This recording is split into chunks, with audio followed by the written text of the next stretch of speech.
everybody. I am going to be looking at the fuel filter and fuel lines in this.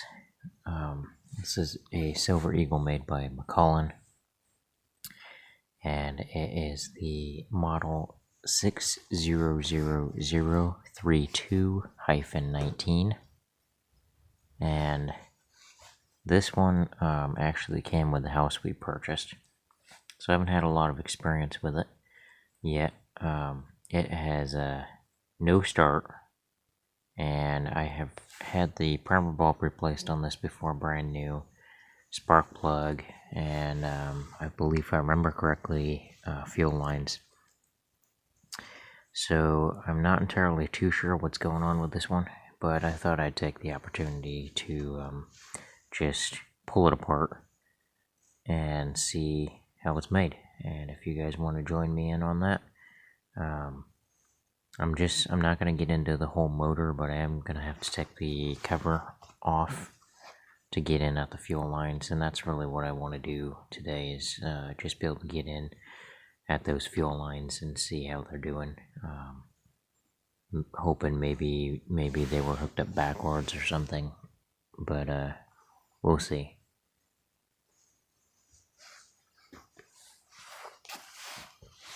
I'm going to go ahead and turn this light off here because I got plenty of light going on here already. And I don't really have a place to set you guys, so I think what I'm going to do is actually just keep doing kind of stop-start, so that as I make my way through progress, I'll end up just picking it up and showing you guys what I'm doing, rather than having you guys watch me do everything and just wasting a bunch of time that way. Alrighty, so if you remove the first top cover, underneath that is going to be where your carburetor is at. You will have to remove the plastic housing to get at the carburetor. Sorry, the video's kind of blurry here.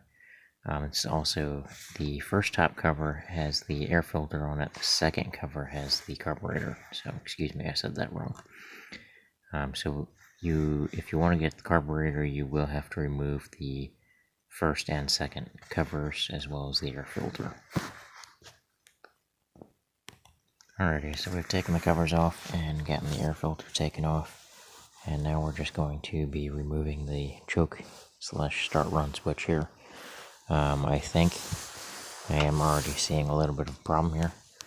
I have never personally gotten into this, but I'm pretty sure that is supposed to be... Oh, there we go.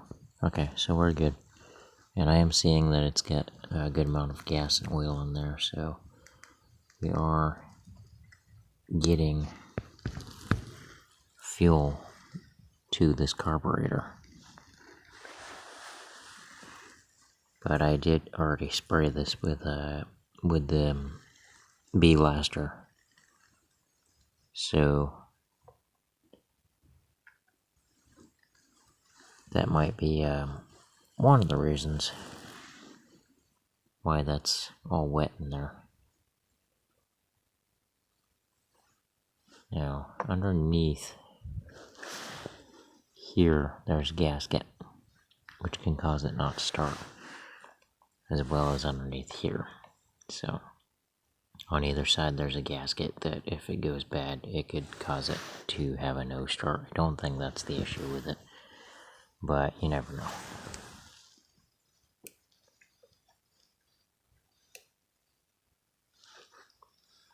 Sorry about all the blur. So, the butterfly on the carb is opening nicely. That would be full throttle, half choke, and just kind of shutting it down or going into choke. So, alrighty, now we want to get the cover off of this thing, and I'm going to try to get these fuel lines cleaned and drained out. Alrighty, so get some lights on for you guys here.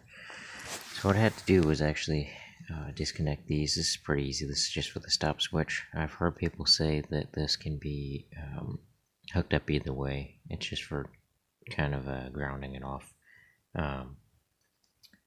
I did notice that the wiring here is frayed, which may be part of the issue about why it's not starting up.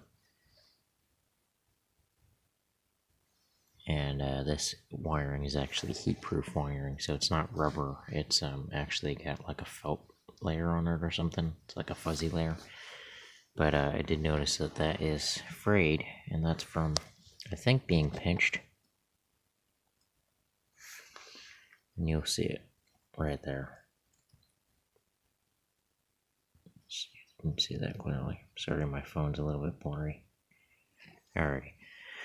So when I unhooked this, it was bottom wire to the kill switch, or to the bottom of the kill switch, top wire to the top of the kill switch.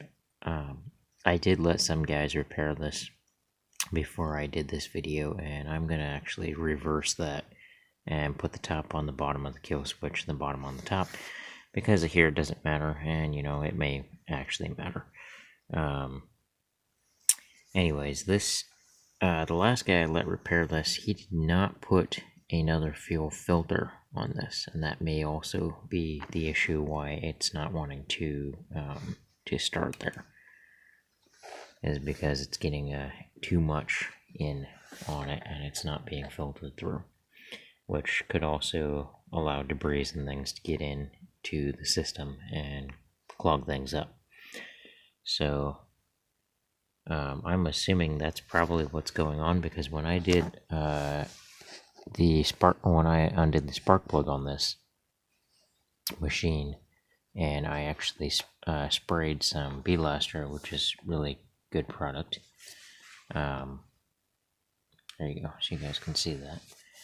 And it did not want to go in to the port where the spark plug was at.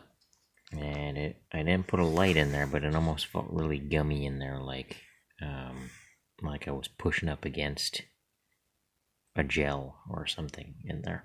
The spark plug's brand new, but the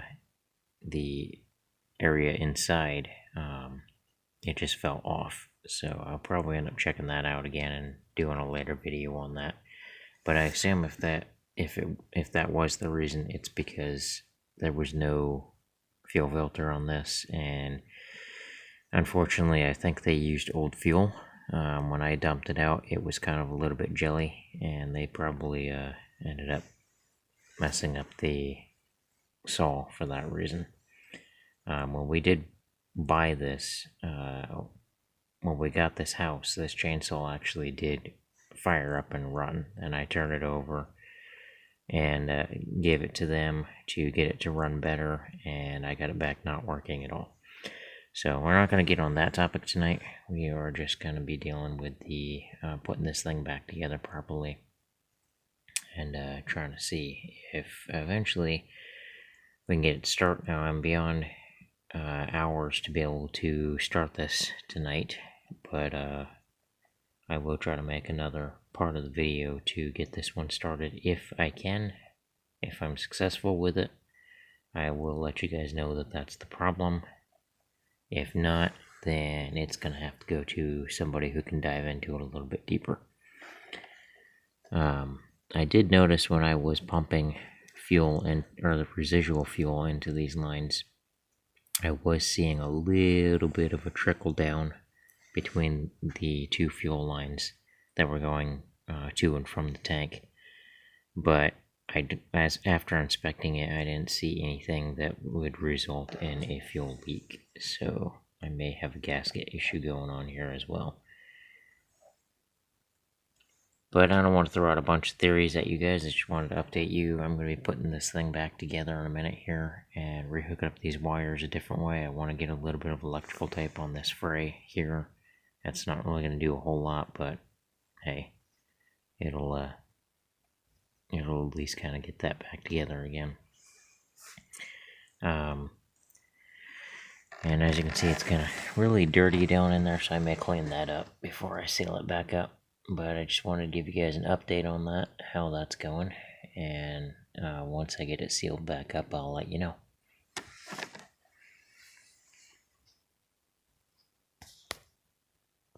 Alright everybody, I just wanted to skip all the boring stuff for you guys. The reassembly. So when you're putting the primer bulb back on, you want to do the longer, or the fuel line that goes to where the fuel, inside the fuel tank. That's going to go to the longer port on the primer bulb, and the shorter port is going to go to your carburetor. So just remember that, so you don't hook them up backwards. Basically, all I did was just reconnect the primer bulb and then get all the screws back in. Just a note, there are 2 smaller screws on this handle. That's what goes in there when you disassemble this, the 2 smaller ones. I actually ended up needing to use another screw, and I ended up poking through the plastic a little bit on mine, but it still works. Alrighty, so I'm just gonna get this thing reassembled, get some fuel back in here, and I'm not gonna fire it up as we're after hours, but I'm gonna just get it reassembled, and I'll end up trying to fire it up at another point in time and showing you guys, maybe sometime when I get some daylight.